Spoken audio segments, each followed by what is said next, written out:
നമസ്കാരം. മലയാളി വാർത്ത ലൈഫിലേക്ക് സ്വാഗതം. 2026 ഫെബ്രുവരി 16 തിങ്കളാഴ്ച. ഇന്നത്തെ നിങ്ങളുടെ രാശിഫലം അറിയാം. തയ്യാറാക്കിയത് ജയറാണി EV. മേടം രാശി അശ്വതി ഭരണി കാർത്തിക ആദ്യ കാൽഭാഗം. ദീർഘകാലമായി അലട്ടിയിരുന്ന രോഗാവസ്ഥകളിൽ നിന്ന് പൂർണ്ണ മോചനം ലഭിക്കുന്ന ദിവസമാണിത്. ആരോഗ്യം വീണ്ടെടുക്കുന്നതിലൂടെ ഉന്മേഷവും പ്രവർത്തനക്ഷമതയും വർദ്ധിക്കും. ജീവിതത്തിന്റെ വിവിധ മേഖലകളിൽ പുതിയ ഉൾക്കാഴ്ചകൾ ലഭിക്കാൻ സാഹചര്യം ഒരുങ്ങും. ഇടവം രാശി കാർത്തിക അവസാന മുക്കാൽ ഭാഗം, രോഹിണി മകയിരം ആദ്യ പകുതി ഭാഗം. ഔദ്യോഗിക രംഗത്ത് ഉന്നത സ്ഥാനങ്ങളിൽ ഇരിക്കുന്നവർ അതീവ ജാഗ്രത പുലർത്തേണ്ട ദിവസമാണ്. അനാവശ്യമായ ആരോപണങ്ങളോ അന്വേഷണങ്ങളോ നേരിടേണ്ടി വന്നേക്കാം. ഇത് സാമൂഹികമായ അപമാനത്തിന് കാരണമായേക്കാം എന്നതിനാൽ എല്ലാ ഇടപാടുകളിലും സുതാര്യത ഉറപ്പുവരുത്തുക. മിഥുനം രാശി മകയിരം അവസാന പകുതി ഭാഗം, തിരുവാതിര പുണർദം ആദ്യ മുക്കാൽ ഭാഗം. വ്യക്തിബന്ധങ്ങളിൽ ചില വിള്ളലുകൾ വീഴാൻ സാധ്യതയുള്ള ദിവസമാണ്. ദീർഘകാല സുഹൃത്തുക്കളുമായി അകൽച്ചയോ തർക്കങ്ങളോ ഉണ്ടായേക്കാം. ശത്രുക്കളിൽ നിന്നുള്ള ശല്യം വർദ്ധിക്കാൻ ഇടയുള്ളതിനാൽ കരുതലോടെ നീങ്ങുന്നത് നന്നായിരിക്കും. കർക്കിടകം രാശി പുണർദം അവസാന കാൽഭാഗം, പൂയം ആയില്യം. തൊഴിൽ വിജയവും സർവകാര്യസിദ്ധിയും ഉണ്ടാകുന്ന ശുഭദിനമാണിത്.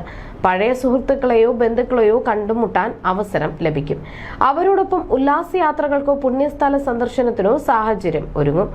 ചിങ്ങം രാശി മകം പൂരം ഉത്രം ആദ്യ കാൽഭാഗം. അസാമാന്യമായ ചിന്താശക്തിയും ധൈര്യവും പ്രകടിപ്പിക്കുന്ന ദിവസമാണിത്. എല്ലാ കാര്യങ്ങളിലും പോസിറ്റീവായ ഇടപെടലുകൾ വഴി വിജയം കൈവരിക്കും.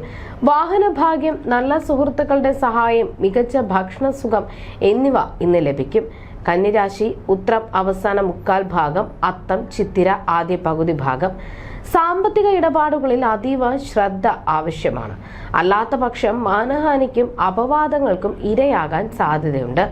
അടുത്ത ബന്ധുക്കളുമായി കലഹങ്ങളോ അകൽച്ചയോ ഉണ്ടാകാതെ ശ്രദ്ധിക്കണം. അമിതമായ ആഡംബരം സാമ്പത്തിക ബുദ്ധിമുട്ടുകൾക്ക് വഴിവെച്ചേക്കാം. തുലാം രാശി ചിത്തിര അവസാന പകുതി ഭാഗം, ചോതി വിശാഖം ആദ്യ മുക്കാൽ ഭാഗം. പ്രിയപ്പെട്ടവരുടെ വിയോഗമോ അവർക്കുണ്ടാകുന്ന ശാരീരിക ബുദ്ധിമുട്ടുകളോ മനസ്സിനെ വേദനിപ്പിച്ചേക്കാം. എല്ലാ കാര്യങ്ങളിലും അമിതമായ ഉത്കണ്ഠ അനുഭവപ്പെടാൻ ഇടയുണ്ട്. നിസ്സാര കാര്യങ്ങളെ ചൊല്ലി ബന്ധുക്കളുമായി വാക്കുതർക്കങ്ങൾ ഉണ്ടാകാതെ നോക്കണം. വൃശ്ചികം രാശി വിശാഖം അവസാന കാൽഭാഗം, അനിഴം തൃക്കേട്ട. കൃഷി, പക്ഷി മൃഗാദികളുടെ ബിസിനസ് എന്നിവയിൽ ഏർപ്പെട്ടിരിക്കുന്നവർക്ക് വലിയ ലാഭം ലഭിക്കും. പുതിയ പങ്കാളിത്തങ്ങൾ ഗുണകരമാകും. ദീർഘകാലമായി ലഭിക്കാതിരുന്ന വസ്തുവകകൾ കൈവരാനോ ബാങ്ക് വായ്പകൾ അനുഭവപ്പെടാനോ സാധ്യതയുണ്ട്. ധനുരാശി മൂലം പൂരാടം ഉത്രാടം ആദ്യ കാൽഭാഗം. സർക്കാർ സംബന്ധമായോ കുടുംബപരമായോ നിലനിൽക്കുന്ന കേസുകളിൽ തിരിച്ചടികൾ നേരിടാൻ സാധ്യതയുണ്ട്. മറ്റുള്ളവരെ സഹായിക്കാൻ താല്പര്യം കാണിക്കുമെങ്കിലും അത് പലപ്പോഴും ദോഷാനുഭവങ്ങളിലേക്ക് നയിച്ചേക്കാം എന്നതിനാൽ ശ്രദ്ധിക്കുക. മകരം രാശി ഉത്രാടം അവസാന മുക്കാൽ ഭാഗം, തിരുവോണം അവിട്ടം ആദ്യ പകുതി ഭാഗം.